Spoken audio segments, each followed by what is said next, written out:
Thank you. All right.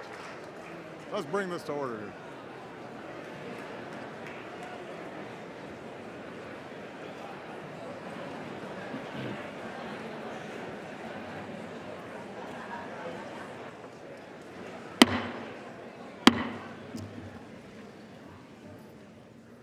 Members of Congress, I have the high privilege and the distinct honor of presenting to you the President of the United States.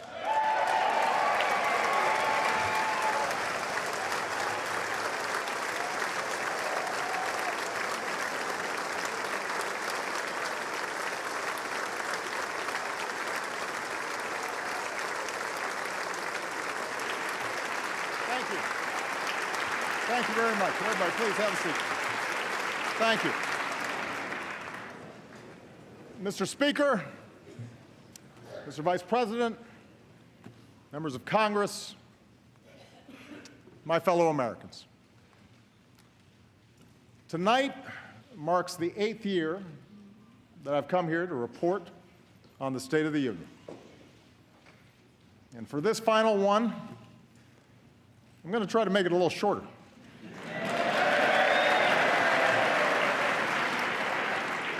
I know some of you are anxious to get back to Iowa.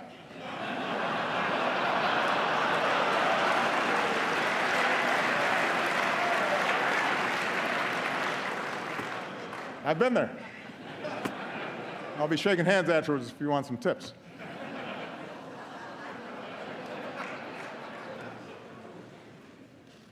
I understand that because it's an election season, expectations for what we will achieve this year are low. But, Mr. Speaker, I appreciate the constructive approach that you and other leaders took at the end of last year to pass a budget and make tax cuts permanent for working families. So I hope we can work together this year on some bipartisan priorities like criminal justice reform and helping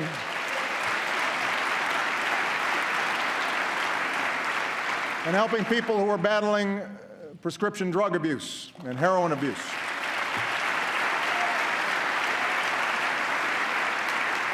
So, who knows? We might surprise the cynics again.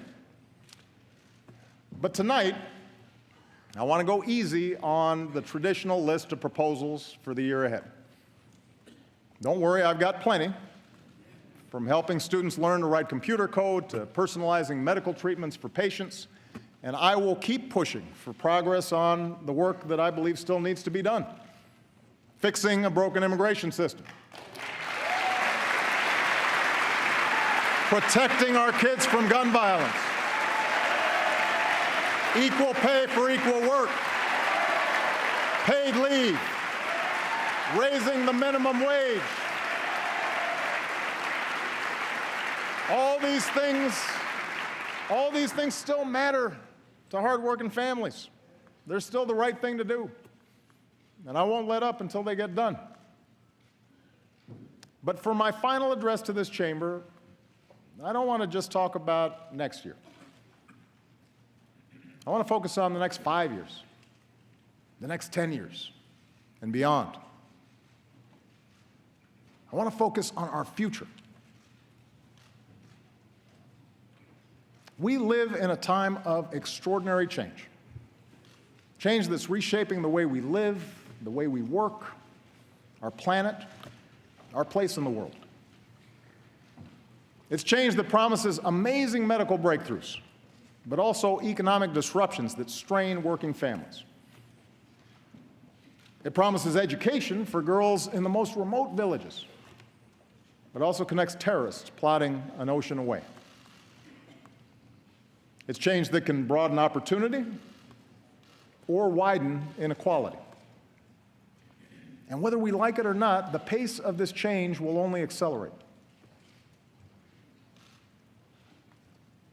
America's been through big changes before.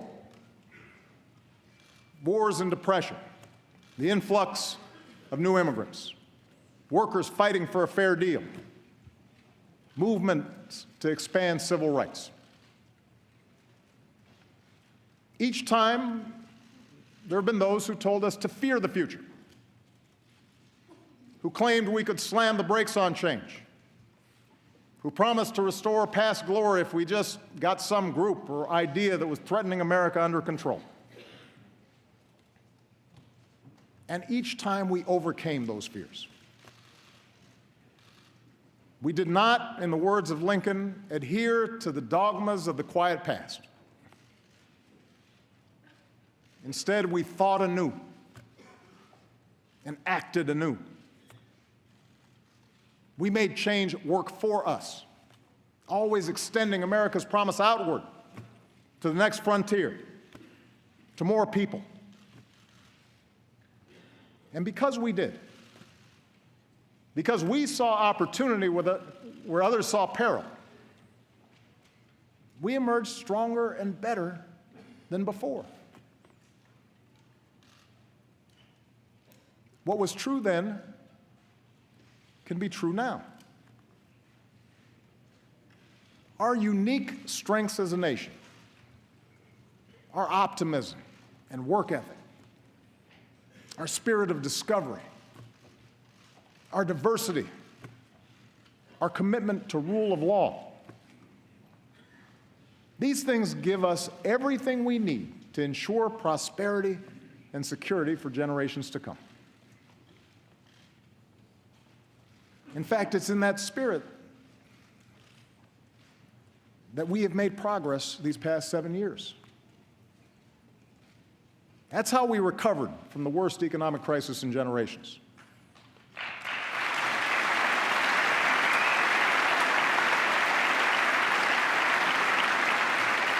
That's how we reformed our healthcare system and reinvented our energy sector.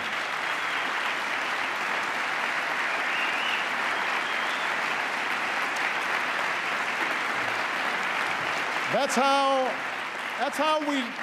how we delivered more care and benefits to our troops coming home and our veterans. That's how we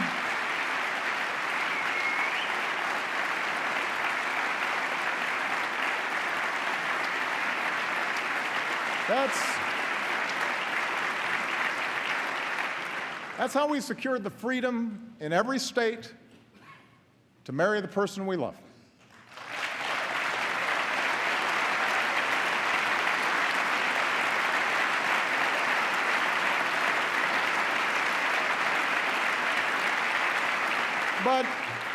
But such progress is not inevitable. It's the result of choices we make together. And we face such choices right now. Will we respond to the changes of our time with fear, turning inward as a nation, turning against each other as a people? Or will we face the future with confidence in who we are, in what we stand for, and the incredible things that we can do together? So let's talk about the future. And 4 big questions that I believe we as a country have to answer, regardless of who the next president is or who controls the next Congress. First, how do we give everyone a fair shot at opportunity and security in this new economy?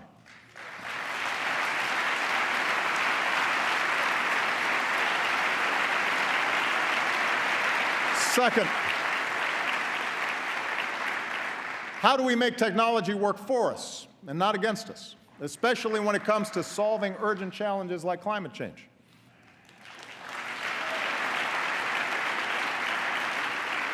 Third, how do we keep America safe and lead the world without becoming its policeman?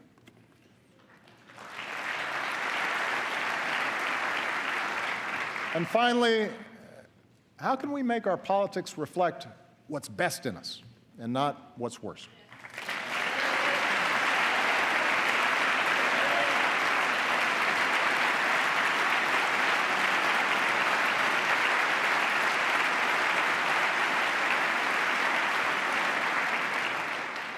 Let me start with the economy and a basic fact.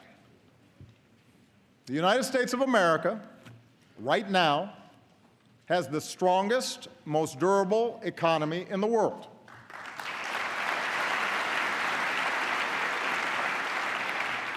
We're in the middle of the longest streak of private sector job creation in history.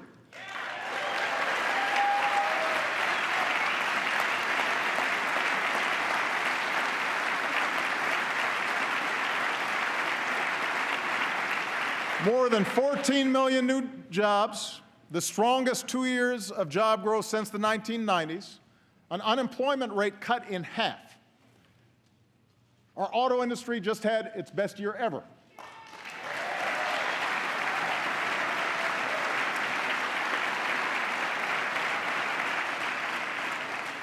That's just part of a manufacturing surge that's created nearly 900,000 new jobs in the past 6 years.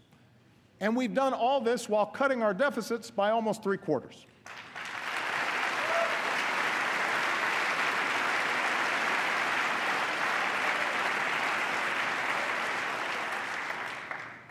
Anyone claiming that America's economy is in decline is peddling fiction. Now, what is true, and the reason that a lot of Americans feel anxious, is that the economy has been changing in profound ways. Changes that started long before the Great Recession hit, changes that have not let up. Today, technology doesn't just replace jobs on the assembly line, but any job where work can be automated. Companies in a global economy can locate anywhere, and they face tougher competition. As a result, workers have less leverage for a raise. Companies have less loyalty to their communities. And more wealth and income is concentrated at the very top. All these trends have squeezed workers, even when they have jobs, even when the economy is growing. It's made it harder for a hard-working family to pull itself out of poverty, harder for young people to start their careers, tougher for workers to retire when they want to. And although none of these trends are unique to America, they do offend our uniquely American belief that everybody who works hard should get a fair shot. For the past 7 years, our goal has been a growing economy that also works better for everybody. We've made progress, but we need to make more. And despite all the political arguments that we've had these past few years, there are actually some areas where Americans broadly agree. We agree that real opportunity requires every American to get the education and training they need to land a good-paying job. The bipartisan reform of No Child Left Behind was an important start. And together we've increased early childhood education, lifted high school graduation rates to new highs, boosted graduates in fields like engineering. In the coming years, we should build on that progress by providing pre-K for all and offering every student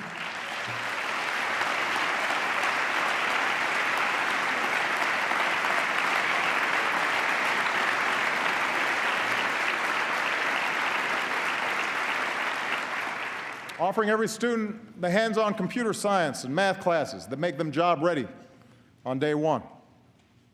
We should recruit and support more great teachers for our kids.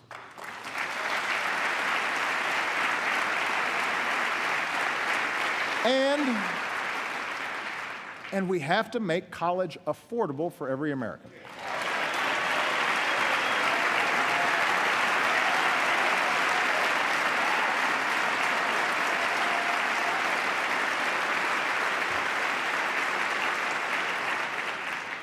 No hardworking student should be stuck in the red. We've already reduced student loan payments to 10% of a borrower's income, and that's good. But now we've actually got to cut the cost of college.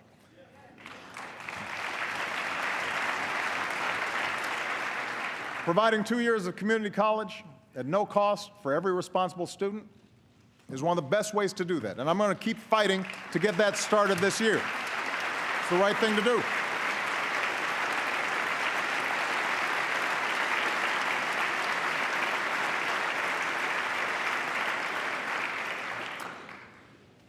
But a great education isn't all we need in this new economy. We also need benefits and protections that provide a basic measure of security. It's not too much of a stretch to say that some of the only people in America who are going to work the same job in the same place with a health and retirement package for 30 years are sitting in this chamber.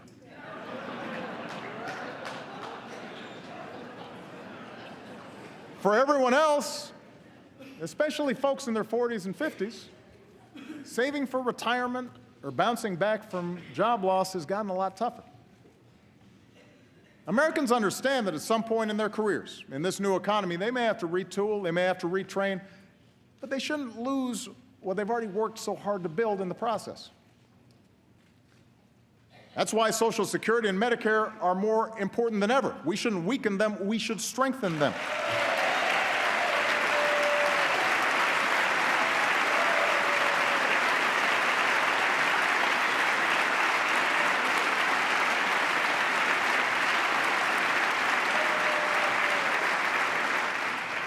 And for Americans short of retirement, basic benefits should be just as mobile as everything else is today. That, by the way, is what the Affordable Care Act is all about. It's about filling the gaps in employer-based care so that when you lose a job, or you go back to school, or you strike out and launch that new business, you'll still have coverage. Nearly 18 million people have gained coverage so far. And in the process,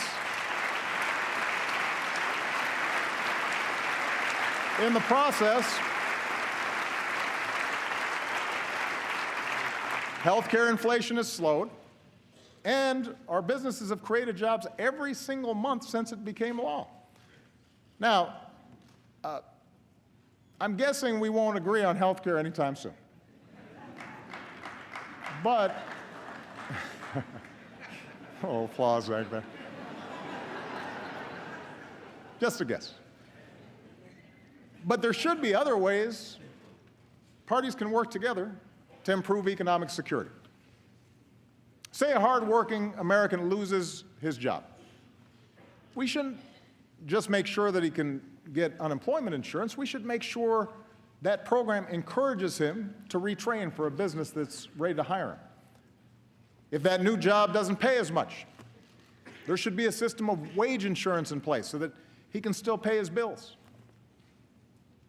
And even if he's going from job to job, he should still be able to save for retirement and take his savings with him.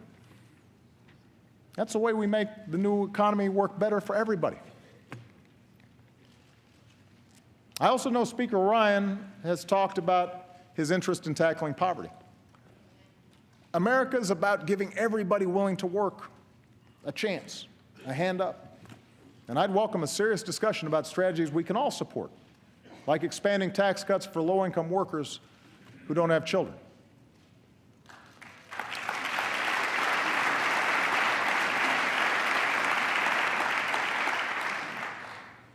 But there are some areas where we just have to be honest. It has been difficult to find agreement over the last 7 years.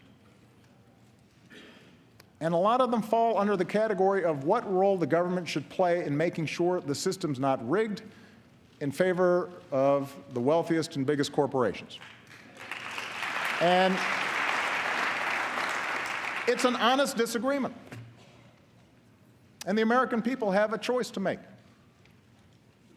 I believe a thriving private sector is the lifeblood of our economy. I think there are outdated regulations that need to be changed. There is red tape that needs to be cut. There you go. Yeah.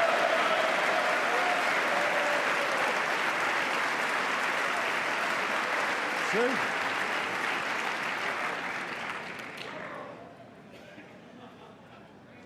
But after years now of record corporate profits, working families won't get more opportunity or bigger paychecks just by letting big banks or big oil or hedge funds make their own rules at everybody else's expense.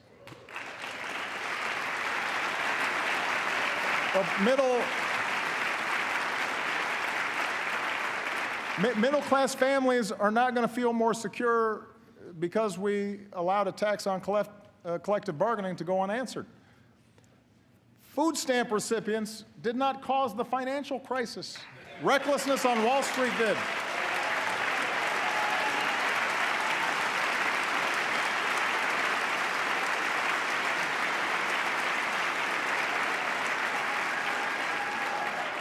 Immigrants aren't the principal reason wages haven't gone up. Those decisions are made in the boardrooms that all too often put quarterly earnings over long-term returns.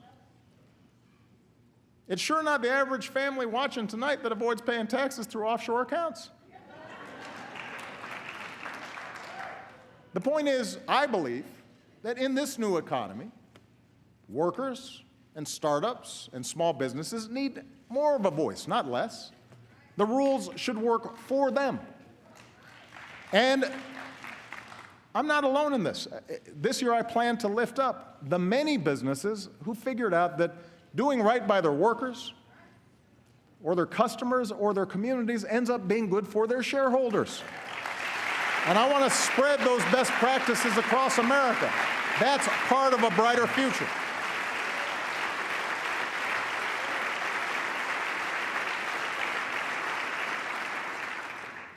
In fact, it turns out many of our best corporate citizens are also our most creative. And this brings me to the second big question we as a country have to answer. How do we reignite that spirit of innovation to meet our biggest challenges? 60 years ago, when the Russians beat us into space, we didn't deny Sputnik was up there. We didn't argue about the science or shrink our research and development budget. We built a space program almost overnight, and 12 years later, we were walking on the moon.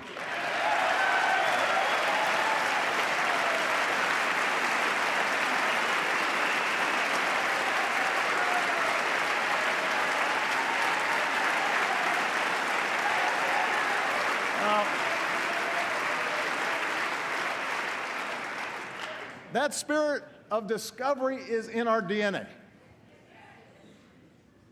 America is Thomas Edison and the Wright brothers and George Washington Carver. America is Grace Hopper and Katherine Johnson and Sally Ride. America is every immigrant and entrepreneur from Boston to Austin to Silicon Valley racing to shape a better future. That's who we are. And over the past 7 years, we've nurtured that spirit. We've protected an open internet and taken bold new steps to get more students and low-income Americans online. We've launched next-generation manufacturing hubs and online tools that give an entrepreneur everything he or she needs to start a business in a single day. But we can do so much more. You know, last year, Vice President Biden said that with a new moonshot, America can cure cancer. Last month, he worked with this Congress to give scientists at the National Institutes of Health the strongest resources that they've had in over a decade. Well,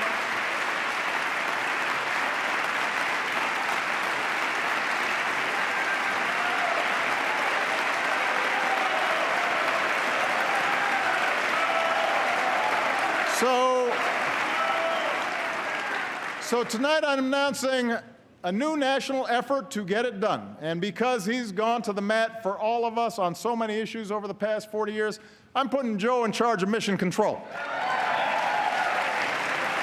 For the loved ones we've all lost, for the families that we can still save, let's make America the country that cures cancer once and for all. What do you say, Joe? Let's make it happen.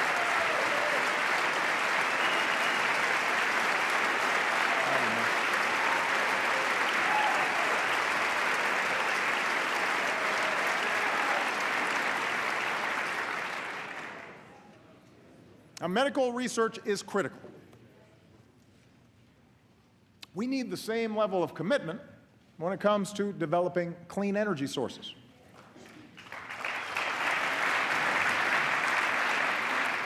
Look, if anybody still wants to dispute the science around climate change, have at it. You will be pretty lonely because you'll be debating our military, most of America's business leaders, the majority of the American people, almost the entire scientific community, and 200 nations around the world who agree it's a problem and intend to solve it. But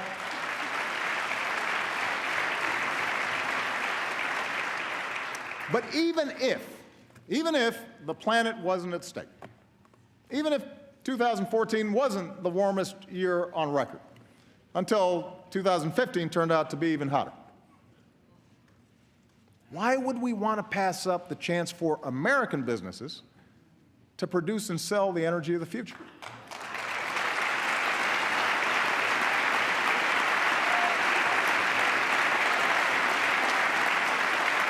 Listen, 7 years ago, we made the single biggest investment in clean energy in our history.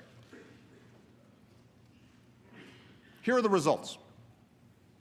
In fields from Iowa to Texas, wind power is now cheaper than dirtier conventional power. On rooftops from Arizona to New York, solar is saving Americans tens of millions of dollars a year on their energy bills and employs more Americans than coal in jobs that pay better than average. We're taking steps to give homeowners the freedom to generate and store their own energy, something, by the way, that environmentalists and Tea Partiers have teamed up to support. And meanwhile, we've cut our imports of foreign oil by nearly 60% and cut carbon pollution more than any other country on earth.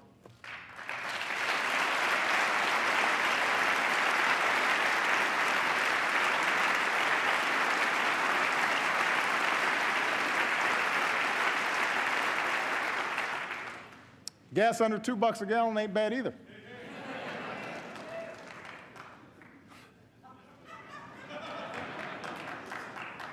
Now we've got to accelerate the transition away from old, dirtier energy sources. Rather than subsidize the past, we should invest in the future, especially in communities that rely on fossil fuels. We do them no favor when we don't show them where the trends are going. And that's why I'm going to push to change the way we manage our oil and coal resources so that they better reflect the cost they impose on taxpayers and our planet. And that way we put money back into those communities and put tens of thousands of Americans to work building a 21st century transportation system.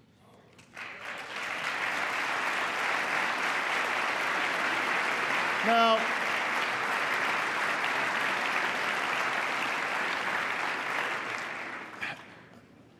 none of this is going to happen overnight. And yes, there are plenty of entrenched interests who want to protect the status quo. But the jobs we'll create, the money we'll save, the planet we'll preserve, that is the kind of future our kids and our grandkids deserve. And it's within our grasp. Now, climate change is just one of many issues where our security is linked to the rest of the world.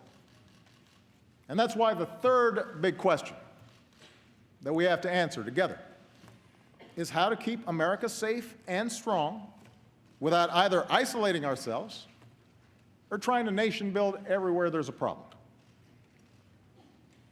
I told you earlier, all the talk of America's economic decline is political hot air. Well, so is all the rhetoric you hear about our enemies getting stronger and America getting weaker. Let me tell you something. The United States of America is the most powerful nation on earth, period. Period. It's not even close. It's not even close.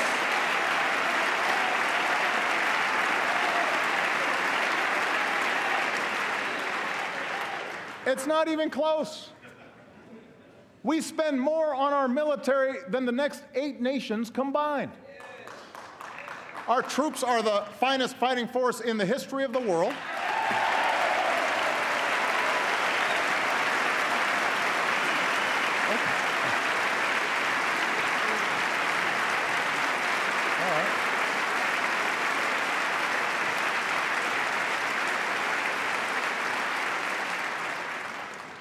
No nation attacks us directly or our allies because they know that's the path to ruin. Surveys show our standing around the world is higher than when I was elected to this office, and when it comes to every important international issue. People of the world do not look to Beijing or Moscow to lead, they call us.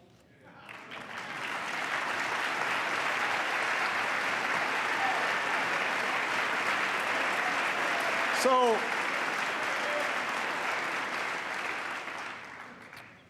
I think it's useful to level set here. Because when we don't make good decisions. Now, as someone who begins every day with an intelligence briefing, I know this is a dangerous time. But that's not primarily because of some looming superpower out there, and it's certainly not because of diminished American strength.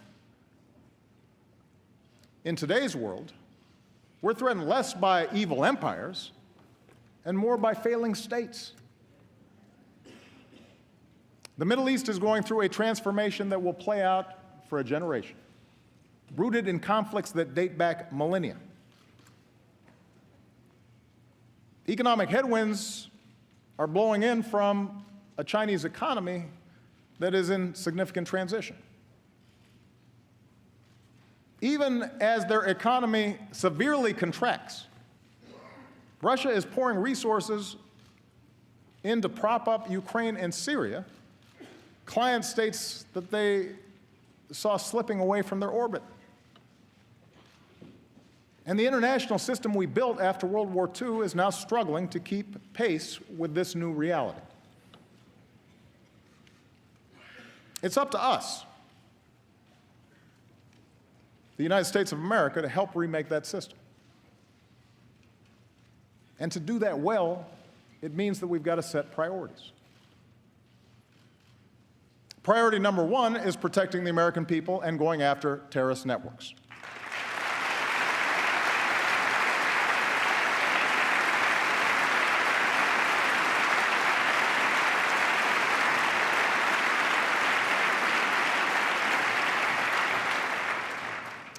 Both al-Qaeda and now ISIL pose a direct threat to our people because in today's world, even a handful of terrorists who place no value on human life, including their own, can do a lot of damage.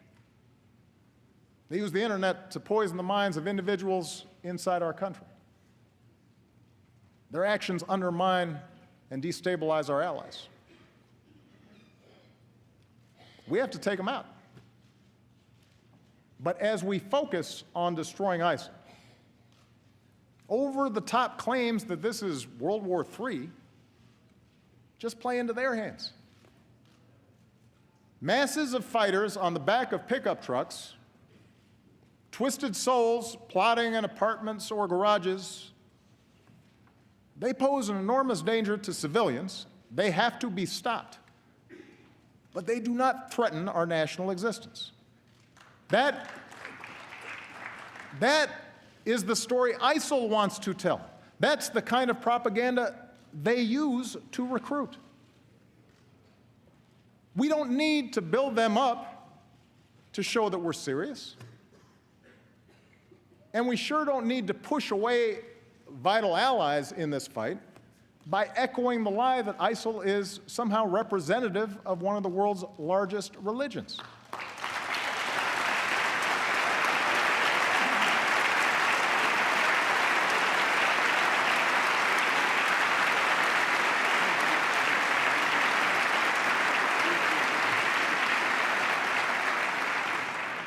We just need to call them what they are, killers and fanatics who have to be rooted out, hunted down, and destroyed.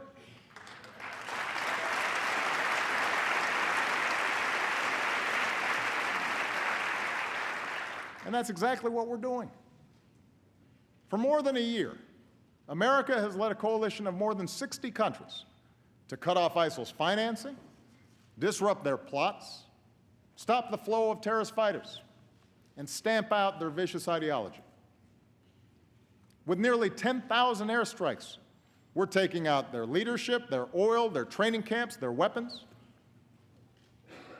we're training, arming, and supporting forces who are steadily reclaiming territory in Iraq and Syria. If this Congress is serious about winning this war and wants to send a message to our troops and the world, authorize the use of military force against ISIL. Take a vote.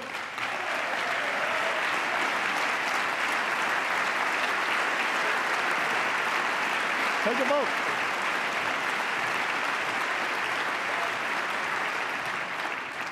But the American people should know that with or without congressional action, ISIL will learn the same lessons as terrorists before them. If you doubt America's commitment, or mine, to see that justice is done, just ask Osama bin Laden.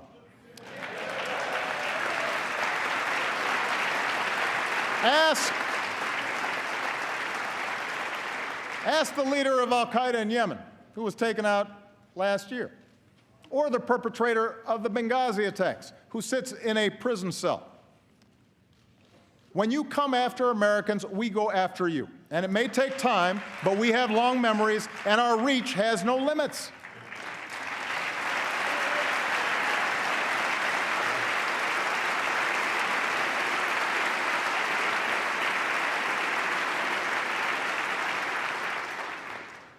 Our foreign policy has to be focused on the threat from ISIL and al-Qaeda.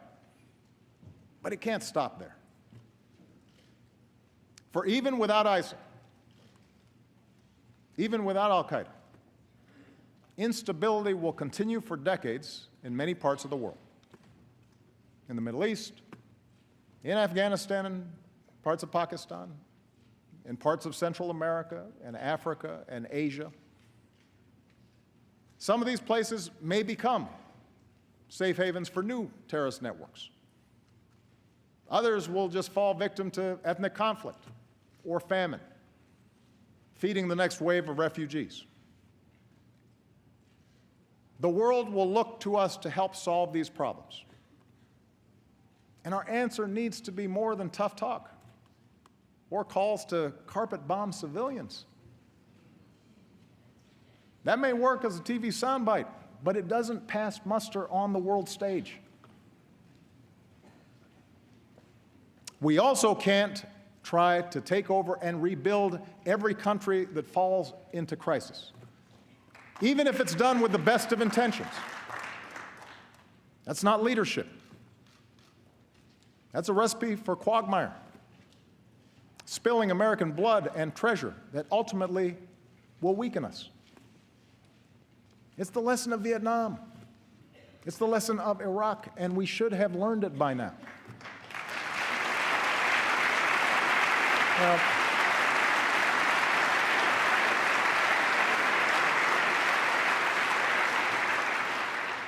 fortunately, there is a smarter approach, a patient and disciplined strategy that uses every element of our national power. It says America will always act, alone if necessary, to protect our people and our allies. But on issues of global concern, we will mobilize the world to work with us and make sure other countries pull their own weight. That's our approach to conflicts like Syria, where we're partnering with local forces and leading international efforts to help that broken society pursue a lasting peace. That's why we built a global coalition with sanctions and principled diplomacy to prevent a nuclear-armed Iran. And as we speak, Iran has rolled back its nuclear program, shipped out its uranium stockpile, and the world has avoided another war.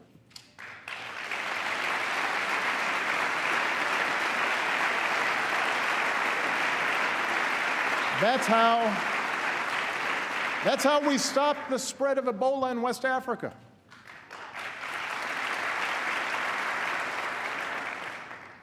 Our military, our doctors, our development workers, they were heroic. They set up the platform that then allowed other countries to join in behind us and stamp out that epidemic.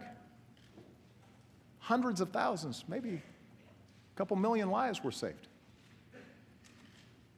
That's how we forged a Trans-Pacific Partnership to open markets and protect workers and the environment and advance American leadership in Asia.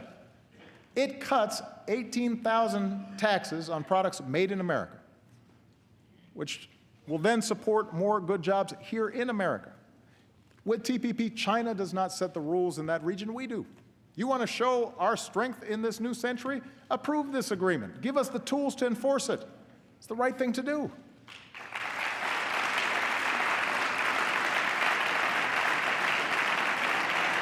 Let me give you another example.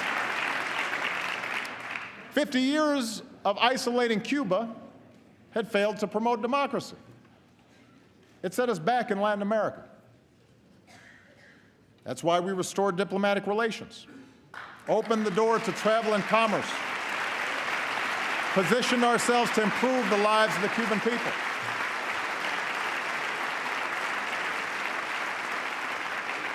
So if you want to consolidate our leadership and credibility in the hemisphere, recognize that the Cold War is over. Lift the embargo.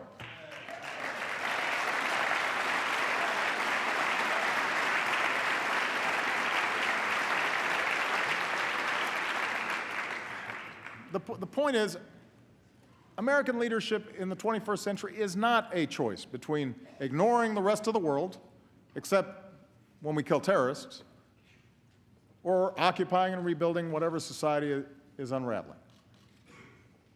Leadership means a wise application of military power and rallying the world behind causes that are right. It means seeing our foreign assistance as a part of our national security, not something separate, not charity. When we lead nearly 200 nations to the most ambitious agreement in history to fight climate change, yes, that helps vulnerable countries, but it also protects our kids. When we help Ukraine defend its democracy, or Colombia resolve a decades-long war, that strengthens the international order we depend on. When we help African countries feed their people and care for the sick, it's the right thing to do, and it prevents the next pandemic from reaching our shores. You know, right now we're on track to end the scourge of HIV/AIDS. That's within our grasp. And we have the chance to accomplish the same thing with malaria, something I'll be pushing this Congress to fund this year.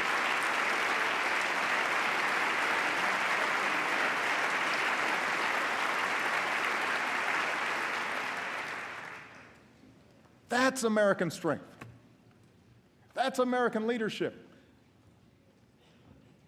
And that kind of leadership depends on the power of our example. That's why I will keep working to shut down the prison at Guantanamo. It is expensive, it is unnecessary, and it only serves as a recruitment brochure for our enemies. There's a better way. And that's why we need to reject any politics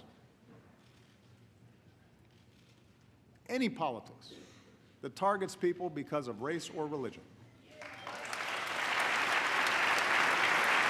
Let me just say this.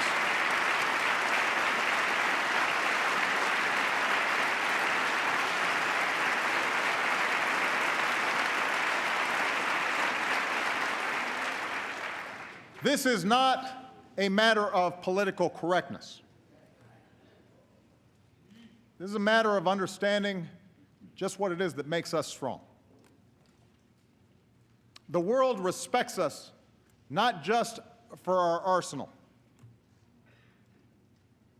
It respects us for our diversity and our openness and the way we respect every faith. His Holiness Pope Francis told this body from the very spot that I'm standing on tonight that to imitate the hatred and violence of tyrants and murderers is the best way to take their place. When politicians insult Muslims, whether abroad or our fellow citizens, when a mosque is vandalized or a kid is called names, that doesn't make us safer. That's not telling it what telling it like it is, it's just wrong. It diminishes us in the eyes of the world. It makes it harder to achieve our goals. It betrays who we are as a country.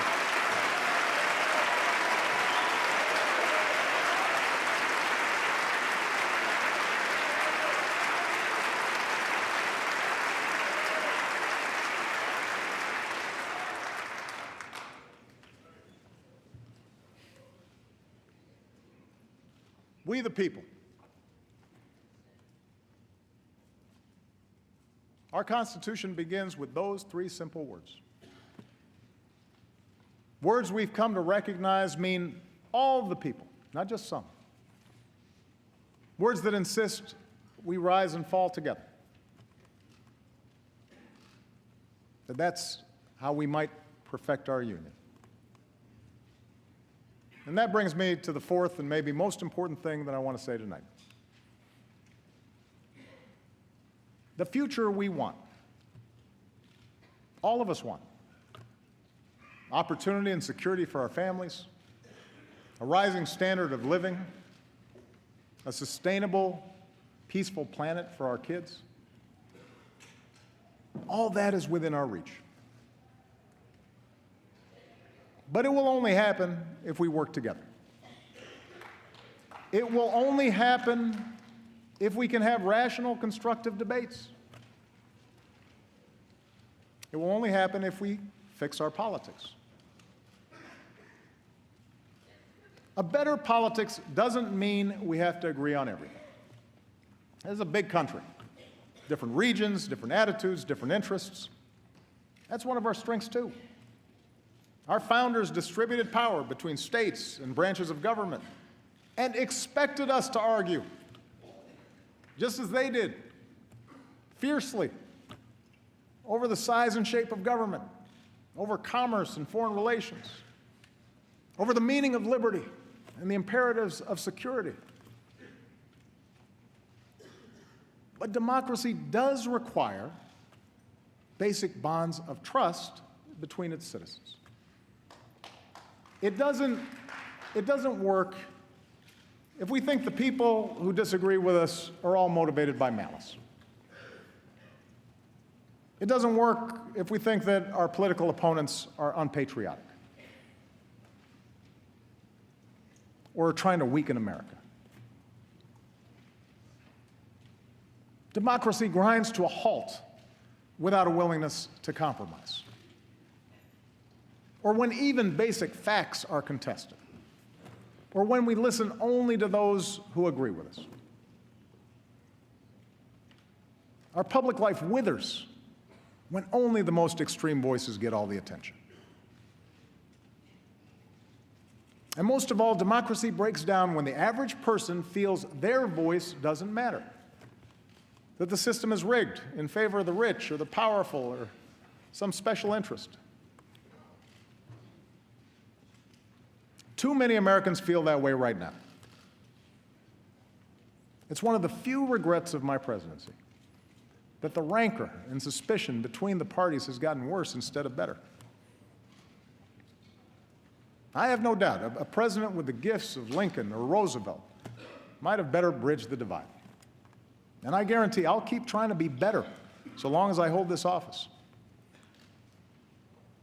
But my fellow Americans, this cannot be my task or any president's alone. There are a whole lot of folks in this chamber, good people, who would like to see more cooperation, would like to see a more elevated debate in Washington, but feel trapped by the imperatives of getting elected, by the noise coming out of your base. I know, you've told me. It's the worst kept secret in Washington. And a lot of you aren't enjoying being trapped in that kind of rancor. But that means if we want a better politics, and I'm addressing the American people now, if we want a better politics, it's not enough just to change a congressman or change a senator or even change a president. We have to change the system to reflect our better selves. I think we've got to end the practice of drawing our congressional districts so that politicians can pick their voters and not the other way around. Let a bipartisan group do it.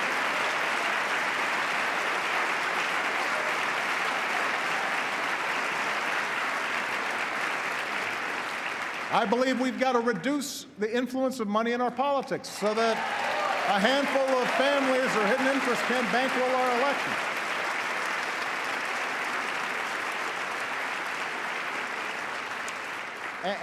And if our existing approach to campaign finance reform can't pass muster in the courts, we need to work together to find a real solution, because it's a problem.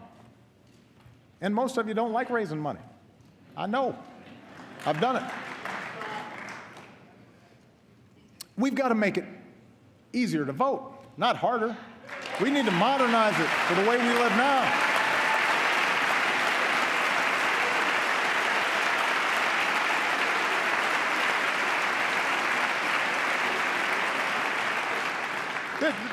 This is America. We want to make it easier for people to participate. And over the course of this year, I intend to travel the country to push for reforms that do just that.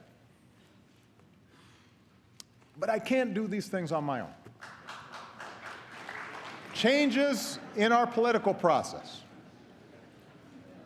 in not just who gets elected, but how they get elected, that will only happen when the American people demand it. It depends on you. That's what's meant by a government of, by and for the people.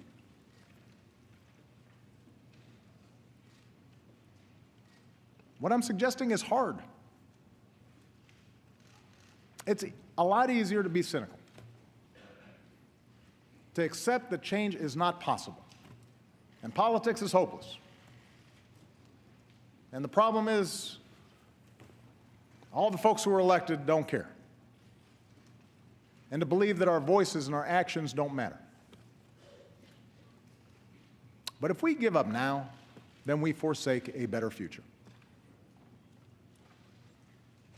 Those with money and power will gain greater control over the decisions that could send a young soldier to war, or allow another economic disaster, or roll back the equal rights and voting rights that generations of Americans have fought, even died to secure. And then, as frustration grows, there will be voices urging us to fall back into our respective tribes, to scapegoat fellow citizens who don't look like us, or pray like us, or vote like we do, or share the same background. We can't afford to go down that path. It won't deliver the economy we want. It will not produce the security we want.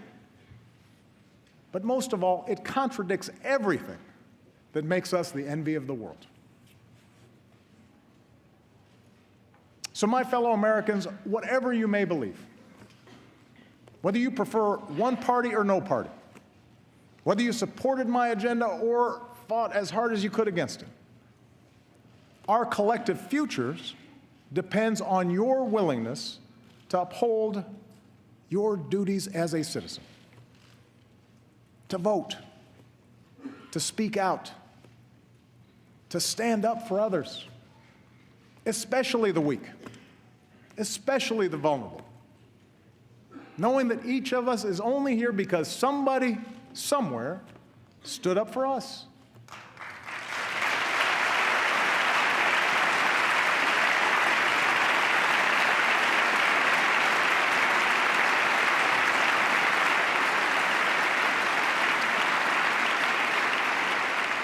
We need every American to stay active in our public life, and not just during election time, so that our public life reflects the goodness and the decency that I see in the American people every single day. It is not easy. Our brand of democracy is hard. But I can promise that a little over a year from now, when I no longer hold this office, I will be right there with you as a citizen, inspired by those voices of fairness and vision, of grit and good humor and kindness that have helped America travel so far. Voices that help us see ourselves not first and foremost as black or white or Asian or Latino, not as gay or straight, immigrant or native born, not Democrat or Republican, but as Americans first, bound by a common creed. Voices Dr. King believed would have the final word. Voices of unarmed truth and unconditional love. And they're out there, those voices. They don't get a lot of attention. They don't seek a lot of fanfare. But they're busy doing the work this country needs doing. I see them everywhere I travel in this incredible country of ours. I see you, the American people. And in your daily acts of citizenship, I see our future unfolding. I see it in the worker on the assembly line who clocked extra shifts to keep his company open, and the boss who pays him higher wages instead of laying him off. I see it in the dreamer who stays up late at night to finish her science project, and the teacher who comes in early, maybe with some extra supplies that she bought because she knows that that young girl might someday cure a disease. I see it in the American who served his time, made bad mistakes as a child, but now is dreaming of starting over. And I see it in the business owner who gives him that second chance. The protester determined to prove that justice matters. And the young cop walking the beat, treating everybody with respect, doing the brave, quiet work of keeping us safe. I see it in the soldier who gives almost everything to save his brothers. The nurse who tends to him till he can run a marathon. The community that lines up to cheer him on. It's the son who finds the courage to come out as who he is. And the father whose love for that son overrides everything he's been taught. I see it in the elderly woman who will wait in line to cast her vote as long as she has to. The new citizen who casts his vote for the first time. The volunteers at the polls who believe every vote should count. Because each of them, in different ways, know how much that precious right is worth. That's the America I know. That's the country we love. Clear-eyed, big-hearted, undaunted by challenge, optimistic that unarmed truth and unconditional love will have the final word. That's what makes me so hopeful about our future. I believe in change because I believe in you, the American people. And that's why I stand here as confident as I have ever been that the state of our union is strong. Thank you. God bless you. God bless the United States of America.